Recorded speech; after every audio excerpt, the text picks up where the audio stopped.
We put the allegations of rigged elections to the London ambassador.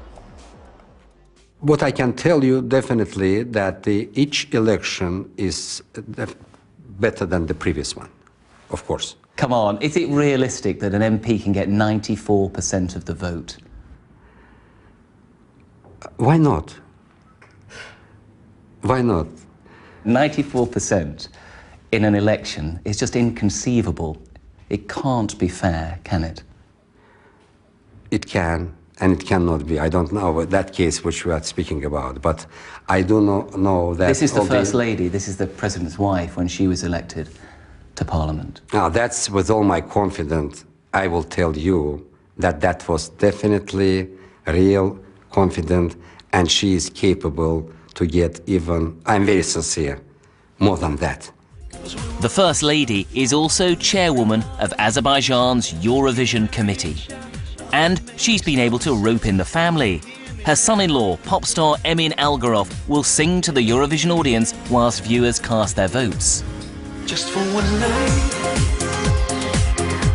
I promise you anything. It looks suspiciously like a family affair and another opportunity for them to promote themselves as the ruling family. Yeah, well, that was my first reaction as well when I heard it. And what have you done about it? Is there anything you can do? I can't do anything about it. Is it acceptable? I can't hide myself. It is quite, it was amazing. Having the son-in-law on stage was probably more sort of surprising. And I've been told that he's actually really a good singer. The impression it gives is that them using this, the Eurovision, exploiting it the impression as a platform. is something we would say, oof, is this really necessary? Yes, I have to admit that. One musician knew he'd never be appearing at the Eurovision. He's in the dangerous game of writing protest songs.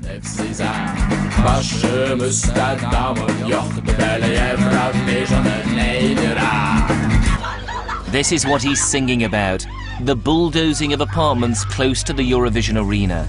Old communist blocks aren't what the regime wants the Eurovision audience to see. They ordered residents to leave, many refused, and the authorities moved in while some were still inside. It was around 5 a.m. when I heard a noise and the building shook. A bulldozer had started demolishing the other side of the building. We were scared, and I ran out with my children. The evictions have happened across Baku, but accelerated after Azerbaijan won the right to host Eurovision. They've been condemned by human rights groups around the world. But the contest organisers compare what's happened to the London Olympics. To be very frank, I think evictions are taking place everywhere. It is more about the way you're doing it, about proper procedures and compensations. And here I can't comment because I don't know. But again, when the Olympic Village was built in London, there were evictions as well. And you had heavy protests everywhere. People were subsidised though, and they were given plenty of notice. Yeah, but they were subsidised and they thought it's not enough, and that what has been offered was not good enough. So I think those kind of discussions you will find in every country. Though compensated, some say they only received a fraction of the market price. The regime says the evictions were unrelated to the contest and were part of a 3-year reconstruction plan that predates the Eurovision. But what of Jamal, the man who sang about it? A couple of months ago, he was on stage at a youth rally. Secret police were in the crowd. A stranger heckled him to stop swearing. And then I told, okay, you want to hear some swearing? Here you go, and I swear in address of president twice. The next scene I remember, it was four guys taking me one hand, and one leg. And I was just flying to the car, and they was beating me while taking me to the car. And then to the police station, beating, then to the court, again beatings in some court. And the decision was 10 days for me, 6 days for another guitarist, and 5 days for the guy who was trying to help us to pull us out from the car, police hands. This is 10 days in prison? Yeah. He says they tortured him and gave him an unexpected deadline. They were beating me in the barefoot to my heels, and they were just telling me, okay, if you don't leave the country until the Eurovision and you will stay and go on with your activities, you'll get arrested and come here to this room again, and it'll be not that easy the second time. He's already fled the country. Stories like that have made the organisers feel uneasy. How important is it for the EBU to champion free speech? Very important. Absolutely one of the core values, because without free speech, without freedom of expression, you're not able to actually fulfill the core remit. Azerbaijan doesn't respect free speech, does it? No, it doesn't. This video blogger was sentenced to 2 years in jail for satirising the regime. His story begins with a bill for 2 donkeys, which an agriculture minister claimed cost 42,000 euros each. 42,000, and how much would a donkey normally be? In Azerbaijan, 50 bucks. Rumours took hold that the payments were a kickback, and so Adnan made a satirical video for the web. We thought, okay, if this donkey costs 42,000 euros, there must be something special about him. He's probably educated, he can speak 4 or 5 languages, he can play violin, he has 2 degrees, I don't know, what have you. And we put together this mock press conference with the donkey. But someone in the regime didn't share his sense of humour. 2 weeks later, this happened in a restaurant. 2 athletes approached us out of nowhere, yelled at us, started using profane language, and started beating us. They first headbutted my friend Emin. He fell to the ground. When I tried to support him, they started to beat me down. The attackers were released, but Adnan and his friend ended up here, accused of assault in a Baku courtroom. In what was a thinly disguised political trial, the 2 satirists who'd mocked the regime. First of all, they dismissed most of our witnesses. They dismissed our evidence on some baseless grounds. After that, they made all the policemen come and testify against us. He served 17 months in jail. The government says it's emerging from the shadow of its Soviet past. There are no political prisoners, only criminals in jail, and free speech is guaranteed under the Constitution. We're only 20 years old. This is not an excuse, please. But this is objectively. I mean, definitely 20 years is not much time. I don't say we are perfect. Everything is perfect. We do have problems, of course. It remains one of the 40 most corrupt countries in the world. This is the reality for many here. Grim poverty, meagre pensions, poor sanitation, a healthcare system dominated by a culture of bribes. Its oil wealth remains in the hands of the very few.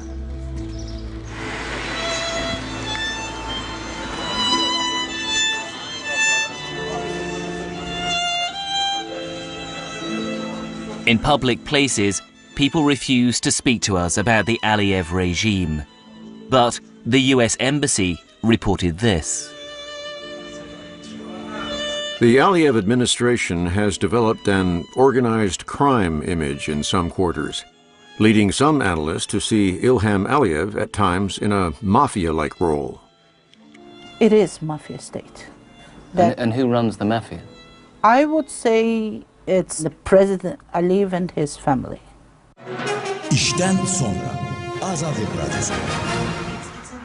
Hadija Ismailova specializes in investigating the ruling family's wealth. In the run-up to Eurovision, it seems she's paid a heavy price. One day, she received this in the post. And inside the envelope, there was a small note with a piece of paper saying that you whore behave or you will be defamed. And 6 pictures. Pictures were taken from the video footage and showing me engaged in sexual relations. And how had they managed to take these pictures? Basically, they planted camera into my bedroom. So they'd been watching you? They've been watching me. And waiting for something that they could effectively blackmail you about. Yes, that's what happened. The video was published on a website. By the time she and her friends inspected the flat, the secret cameras had gone. Only drill holes and wiring remained. It was shocking. And well, the first thing I discovered that I'm very angry. And the anger was bigger than fear. And it was bigger than anything then. First thing I did, I told myself, this is not gonna affect my work. President Ilham Aliyev draws an official salary of less than £150,000 a year. But Panorama's discovered that his immediate family have corporate interests here, in a range of companies registered in the secrecy jurisdiction of Panama. Wherever you turn in Baku, it seems you're never too far away from the financial tentacles of the ruling family. Even when you use the phone, the president's daughters are listed as directors of companies linked to one of the main telephone networks. If you wanted to buy gold, the president's daughters might help you out again. They've acquired a financial stake in a gold mine in the west of the country. The smartest hotel in Baku. One of the people behind it is the president's 15-year-old son. He also bought property on the luxury Palm Island development in Dubai, worth around $40 million. Not bad for a schoolboy. Were you embarrassed at all when you heard that the president's son has some real estate on the Dubai Palm? You know, I don't believe in everything that is in the newspapers, frankly speaking. The family of President Aliyev have various companies based in Panama, and I'm struggling to understand the connection between Panama and Azerbaijan. I don't have that information, frankly speaking. Is it a delicate area to discuss?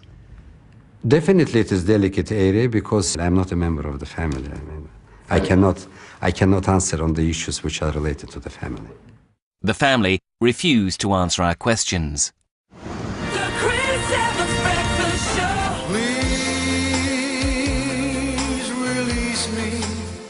Back here, Engelbert's been on the publicity trail. The BBC invited him to become the face of Eurovision for the UK. We wanted to ask him how he felt about the human rights record in Azerbaijan, but his management seemed keen he shouldn't speak to us. Engelbert, I'm from the BBC and I just wanted to know what it means to you to be representing your country in Azerbaijan. I'm just excited. I love the idea and I'm honoured. And good. And we've got a plane to catch. No, I know you have. Yeah. Are you worried at all there's a danger of being seen to endorse the regime? Sorry, I'm not worried about anything. As a Eurovision contestant, perhaps you wouldn't expect him to comment on politics. Only love can set you free. The organisers, however, insist they're not endorsing the regime all the way it behaves, just playing by the rules. You will see what's going on in Azerbaijan. And the good thing is you probably do it because there is the Eurovision Song Contest. Otherwise you wouldn't report about it. So that's the good part of the song contest. But why are we going with a song contest to Azerbaijan? Because it's according to the rules. The Eurovision has, for the moment, allowed us to pull back the curtain on this regime. But the question is, what will happen once the cameras have gone? Next week, just days away from Euro 2012, Chris Rogers reveals shocking evidence of anti-Semitism, racism and attacks on foreigners in Poland and Ukraine.